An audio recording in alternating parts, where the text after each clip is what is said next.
Allô, c'est Féroce. J'allais passer tout droit, les filles. Je me disais, oh mon Dieu, la journée a passé tellement rapidement. Aujourd'hui, je vais vous parler du point de lune de l'arrière du cou. Ici, cette partie-là, donc la nuque. Oups. Bon, j'ai presque plus de batterie, ça va bien. Je vais le faire jusqu'à temps que ma batterie lâche. Donc, les filles, l'arrière du cou, je veux que vous gardiez en tête un mot, c'est le mot romantisme. Le mot romantisme, c'est pas le romantisme qu'on pense nécessairement juste avec un ou une partenaire, c'est vraiment avec toi-même d'abord. Donc, l'espace, quand on est dans les points de lune, je vous le répète, je vous parle souvent du point neutre, du point de polarité positive, du polarité négative. La polarité positive, c'est quand tu es dans ta lumière. La polarité négative, c'est quand tu es dans un défi. C'est un défi pour toi. C'est pas quelque chose qui est négatif comme mal, mais c'est pour toi un challenge que tu peux relever. Donc, quand on est dans l'arrière du cou avec le romantisme, là, quand tu es dans le romantisme, tu as le goût, tu as l'amour au centre. Hein? C'est comme ça. Donc, quand tu es dans la partie neutre, tu vas te sentir dans... Il me semble que je parle avec mon cœur, il me semble que j'ai le goût de faire des choses ou d'offrir avec amour. Donc, dans la lumière, tu vas te sentir aussi romantique, soit avec ta partenaire, mais aussi avec toi. Donc, tu vas te donner des espaces ou t'offrir des moments qui vont être découlés du romantisme, dans le sens où peut-être que tu fais « Hey, je m'offre un bain avec exfoliant, peu importe, mais ça va être ta sauce à toi qui définit ton romantisme. Tu vas faire attention à ta sensibilité. Tu vas être à l'écoute de ça. Donc, quand tu es dans, justement, cette partie-là, tu vas être à l'écoute de toi, dans ce que tu as besoin à ce moment-là. Donc, tu vas t'écouter puis tu vas répondre à ça à partir d'un espace de cœur. Tu vas pouvoir te communiquer verbalement ou émotionnellement à toi-même ce qui se passe à l'intérieur de toi, puis tu vas être là pour toi. Donc, si tu es là pour toi, dans ces moments-là, tu vas l'être aussi pour les autres. Quand tu es dans ta partie défi, c'est davantage que tu as de la misère à communiquer. C'est dur pour toi de communiquer de toi à toi. Tu t'écoutes pas. Tu prends pas le temps d'écouter. Tu vas sentir que tu as un besoin à l'intérieur, mais tu n'oses pas le verbaliser, soit à toi-même ou soit à quelqu'un d'autre. Donc, tu as l'impression que tu es incapable de communiquer ou que ça communique tout croche. Donc, c'est comme si tu n'es pas... Quand tu es dans ta partie lumière, c'est comme si tu es branché sur le cœur. Puis quand tu es dans ta partie défi, tu n'es comme pas branché. Donc, la nuque ici, quand tu es à l'énergie, le centre d'énergie de la Lune qui est à l'arrière du cou, c'est vraiment ça. C'est vraiment de te poser la question, est-ce qu'aujourd'hui, je suis capable de m'écouter moi? Est-ce que je suis là pour moi d'abord? Est-ce que je m'offre des moments romantiques, moi avec moi? Ça peut être quelque chose de très, très simple, là.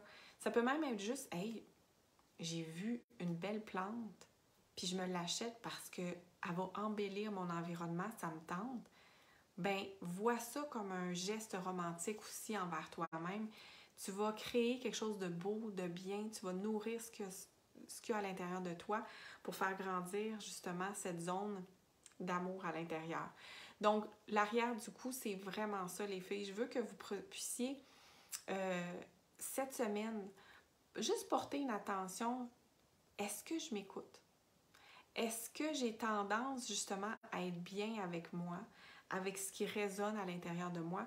Puis aussi, est-ce que je suis capable de prendre action sur ce que j'écoute à l'intérieur de moi pour me donner un acte d'amour à travers ce qui se passe dans mon système interne? Puis que je ne sois pas toujours en train de regarder qu'est-ce que l'externe me demande ou qu'est-ce que l'externe s'attend de moi.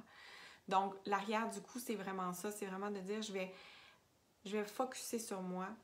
Qu'est-ce que j'entends à l'intérieur de moi? Qu'est-ce que j'ai besoin? Qu'est-ce que je peux poser comme action qui va être un ordre romantique, qui va être dans la lignée d'amour?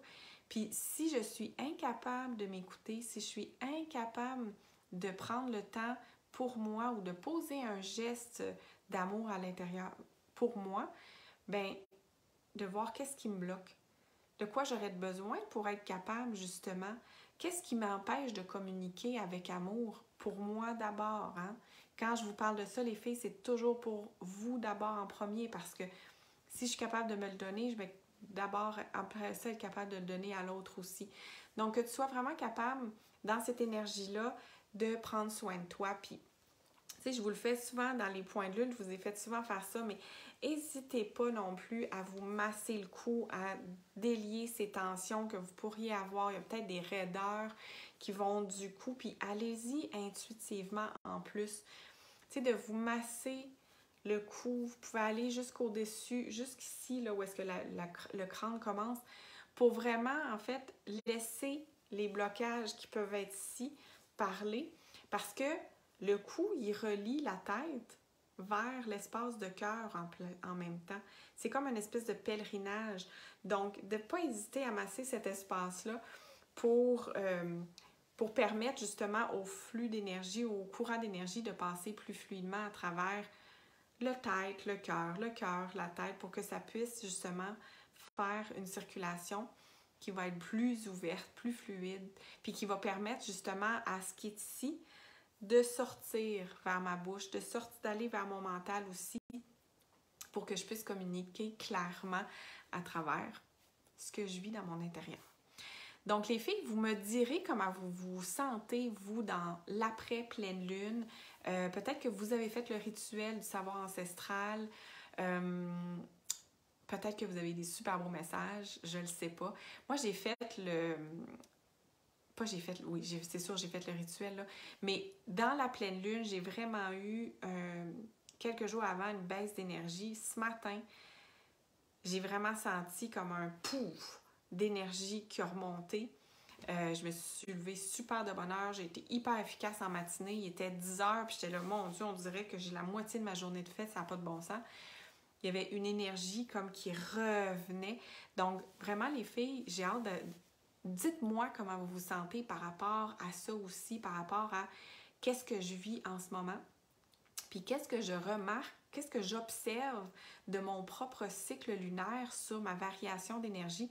Ça peut être super le fun que tu nous le partages pour qu'on puisse voir comme « Ah, je suis pas toute seule, c'est le fun » ou de voir « Ah, toi, c'est comme ça, c'est intéressant, c'est le fun, moi, c'est différent ».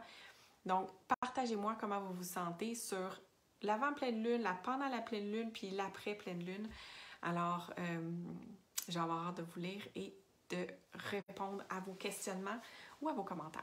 Je vous embrasse. Bye!